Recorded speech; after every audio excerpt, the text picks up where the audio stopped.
Premiere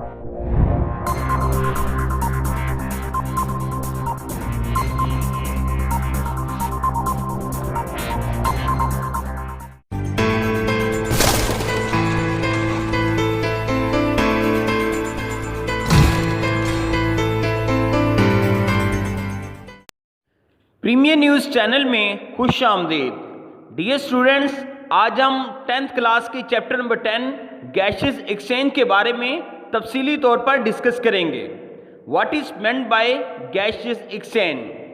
taking in of oxygen and giving out of carbon dioxide is called gases exchange. Dear students, gases exchange का process जिस system के जरिए होता है उसे रेस्पिरेटरी सिस्टम कहा जाता है। Dear students, gases exchange two process के जरिए होता है। One is cellular respiration and next is breathing. First of all, what is meant by cellular respiration?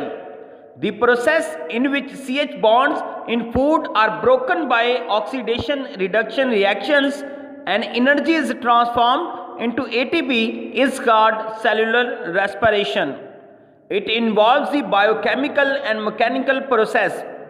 Dear students, glucose की ऑक्सीडेशन और रिडक्शन से ATP की शक्ल में एनर्जी हासिल होती है और साथ कार्बन डाइऑक्साइड खारिज होती है। ये प्रोसेस सेल लेवल पे होता है, इसलिए इसे सेलुलर रेस्पिरेशन कहा जाता है। Next process is breathing. The process through which animals take air in their bodies to get oxygen from it and then give out the air to get rid of carbon dioxide is called breathing. It involves mechanical process.